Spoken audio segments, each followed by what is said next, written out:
السلام عليكم ورحمة الله وبركاته. إن الله وملائكته يصلون على النبي يا أيها الذين آمنوا صلوا عليه وسلموا تسليما. أهلا وسهلا بحضراتكم، يا رب تكونوا دايما طيبين وبخير. أنا عايزة أتكلم معاكم النهاردة في موضوع كلنا بندور عليه ليل ونهار، كلنا بنسعى وبنجري وبنتعب علشانه، بس في نفس الوقت أغلبنا بيدور في الاتجاه الغلط. وده طبعا موضوعنا النهاردة، اللي هو مفاتيح الرزق الحقيقية اللي محدش بيقولها. يمكن اول ما تسمع كلمة رزق، اول حاجة كده هتيجي في بالك اوريدي هي الفلوس، مرتب يزيد، شغل احسن، مشروع يكبر. بس الحقيقة ان الرزق مش مجرد فلوس، الرزق اكبر واوسع من كده بكتير. عارفين يا جماعة، الرزق ممكن يكون في راحة بال، ممكن يكون في ولد صالح، ممكن يكون في سترة من مصيبة كانت هتحصل لك، ممكن يكون حب الناس ليك، ممكن كمان يكون نومك وانت نايم مطمن، ممكن يكون انك تصحى الصبح ولسه فيك نفس. كل دي ارزاق احنا بنغفل عنها. خليني اقولك على مفاجأة، الرزق مش دايما فلوس، والرزق مش بيتقاس بالمجهود، الرزق بيتقاس بالقرب من ربنا.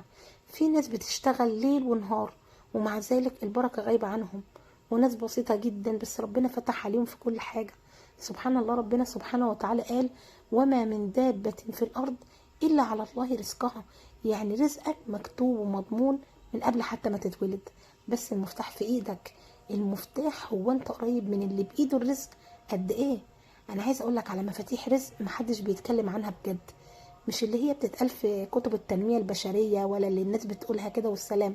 لا، دي المفاتيح اللي جربها الصالحين واللي النبي حبيبك صلي عليه علمها لنا. اول مفتاح من المفاتيح دي، النبي عليه الصلاة والسلام قال: من لزم الاستغفار جعل الله له من كل هم فرجا ومن كل ضيق مخرجا ورزقه من حيث لا يحتسب. يعني مش بس بيرفع الهم، لا ده كمان بيجيب رزق من أماكن عمرك ما كنت تتخيلها.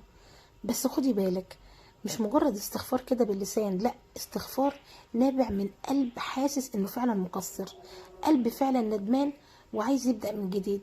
جربي كده كل يوم تقولي: استغفر الله العظيم الذي لا اله الا هو الحي القيوم 100 مرة. قوليها بقلب حاضر.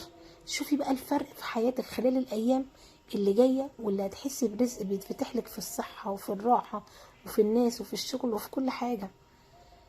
تاني مفتاح هو صلة الأرحام يا جماعة، وده بقى أنا شايفاه إنه مفتاح مهم جدا، ودي من المفاتيح اللي كتير جدا الناس بينسوها.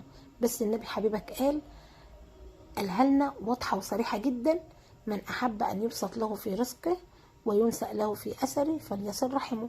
يعني لو أنت عايز ربنا يوسع في رزقك، اتصل بأهلك، زورهم، اسأل عليهم، سامحهم لو هم ظلموك، مش علشان هم يستاهلوا، لا، علشان ربنا هو اللي وعدك بالرزق. ساعات كتير جدا تكون قاطع رحمك وتشتكي وتقول: أنا مش موفق، الرزق مش ماشي معايا، البركة ضايعة من عندي. على فكرة هو ده السبب، والسبب واضح جدا وصريح. تالت مفتاح هي النية. أيوة، النية الصالحة هي اللي بتحول عمل عادي لعبادة، وعبادة تسبب الرزق. يعني وانت رايح كده شغلك، لو نيتك انك بتسعى بالحلال وبتطعم ولادك من مال طيب، سبحان الله رزقك هيتبارك. لكن لو نيتك انك بس عايز تجمع فلوس وفلوس كتيرة من غير بركة، هو ده برضو اللي هيحصل لك. صدقني البركة أهم من الكترة، لأن الكترة ممكن تروح في لحظة، لكن البركة بتخلي القليل في إيدك كتير، بتخلي القليل يكفيك ويغنيك ويطمنك كمان. رابع مفتاح وهي الصدقة. ما شاء الله، النبي عليه الصلاة والسلام قال: ما نقص مال من صدقة. يعني ازاي يعني ما ينقص؟ هو انا لما اطلع جزء من مالي مش المفروض ان هو بيقل؟ لا طبعا، اللي بيتصدق كأنه كده دخل في صفقة مع رب كريم، والرب الكريم عمره طبعا ما يخسرك. انا اعرف ناس كانوا بيطلعوا صدقات بسيطة جدا ومع ذلك كانوا بيشوفوا رزقهم بيتضاعف في حاجات عمرك ما كنت تتخيلها.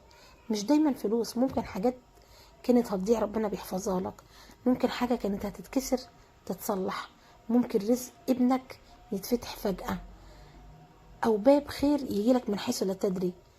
خامس حاجة يا جماعة، التوكل الحقيقي على الله، مش بالكلام لا بالفعل. عارف يعني ايه توكل؟ يعني تعمل اللي عليك وتسيب كله على ربنا، مش الباقي، لا هو كله على ربنا، بقلب كده مطمن، مش بقلب قلقان ومتوتر. النبي عليه الصلاة والسلام قال: لو إنكم تتوكلون على الله حق توكله لرزقكم كما يرزق الطير تغدو خماصا وتروح بطانا. يعني الطير بيطلع جعان بس عنده يقين ان ربنا هيطعمه، فبيرجع شبعان. رزقه بيجيله لانه سعى وتوكل على الله سبحانه وتعالى، مش تواكل. خلي قلبك دايما يقول: يا رب انا عملت اللي عليا وكله عليك انت يا رب. ساعتها على فكرة ربنا يكرمك فوق ما تتوقع. السادس مفتاح هو شكر النعم. ربنا وعدنا: بسم الله الرحمن الرحيم، ولئن شكرتم لأزيدنكم.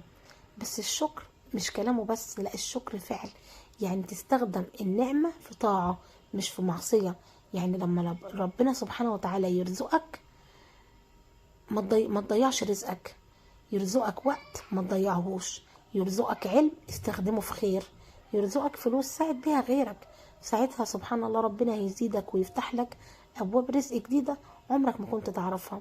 سابع مفتاح وهو الرضا يا جماعة. أيوة، الرضا مفتاح كبير قوي قوي. في ناس معاها كتير جدا ومع ذلك مش راضية، حاسة نفسها فقيرة. وناس بسيطة جدا بس مبتسمة وراضية وقلوبها عمرة، تحس انهم اغنى من الدنيا كلها. الرضا مش معناه الاستسلام، لا، ده معناه انك مؤمن ان اللي ربنا قسمه لك هو الخير، وان تأخير الرزق ده مش حرمان، ده تأجيل لحاجة اجمل بإذن الله. تامن مفتاح بقى هو قيام الليل. الليل ده وقت الارزاق الخفية، وقت السكون والناس كلها نايمة. ربنا سبحانه وتعالى بينزل ويقول: هل من سائل فأعطيه؟ هل من داع فأستجب له؟ هل من مستغفر فأغفر له؟ ساعتها لو طلبت رزقك ربنا يديهولك قبل ما تطلبه. تاني يوم او في نفس اليوم جرب كده ركعتين، لا، تاني يوم جرب ركعتين بالليل كده بس بصدق. قول فيهم: يا رب افتح عليا، يا رب بارك لي، يا رب ارزقني من واسع فضلك. شوف كده ازاي الابواب المقفولة هتتفتح كأنك معاك مفاتيح للسماء. تاسع مفتاح وهو الذكر والصلاة على حبيبك النبي، اللهم صل وسلم وبارك عليه. الذكر يا جماعة بيرزق القلب طمأنينة، والنبي قال: اكثروا من الصلاة عليه فإنها تجلب الرزق. يعني سبحان الله كل مرة تصلي فيها على حبيبك النبي ربنا يكتب لك رزق جديد انت حتى ما كنتش تتوقعه. اللهم صل وسلم وبارك عليك يا حبيبي يا رسول الله، عدد ما ذكره الذاكرون وغفل عن ذكره الغافلون. في وسط كل ده خد بالك من حاجة: الرزق مش دايما جاي بسرعة. ربنا ساعات بيأخره علشان يربينا عليه، علشان لما يجي نحس بقيمته ونحافظ عليه. وساعات بيمنع رزق هو ممكن يكون ظاهر لك انه خير، لكن ربنا شايف جواه ممكن يكون شر. فما تزعلش ابدا لو اتأخرت وظيفة، لو مشروع ما نجحش، او صفقة وقفت. يمكن ربنا بيصرف عنك حاجات كانت هتأذيك. صدقني كل تأخير رزق هو رزق في صورة تانية. خلي شعورك في الحياة: انا مش بس بسعى، انا بسعى وانا متوكل. اوعى تنسى تحمد ربنا في كل حال، لان الحمد هو باب البركة اللي ما بيتقفلش ابدا. وفي الاخر عايزة اقول لكم على حاجة صغيرة: اللي بيدي الرزق هو ربنا، بس اللي بيقفل الباب هو احنا. افتح الباب بالاستغفار، زينه بالصلاة على النبي، ثبت المفتاح دايما بالدعاء، خليه دايما في ايدك بالرضا، وساعتها هتشوف رزقك ورزق عمرك ما كنت تتخيله. وفي نهاية الكلام نقول الدعاء اللي بيفتح أبواب السماء بإذن الله: يا رب ارزقنا رزق حلال واسع طيب مبارك فيه. اللهم افتح علينا أبواب فضلك واخبرنا ببركتك وارزقنا من حيث لا ندري ولا نحتسب. اللهم اجعل أيدينا هي العليا بالعطاء، ولا تجعلنا يا رب ما تجعلنا محتاجين لحد إلا ليك انت بس يا رب. يا رب بارك لنا في أرزاقنا وأوقاتنا وصحتنا وأهلنا وولادنا. ارضى يا رب عنا وعمر قلوبنا بالرضا، واجعلنا يا رب دايما من الشاكرين. وصلي اللهم وسلم وبارك على سيدنا محمد.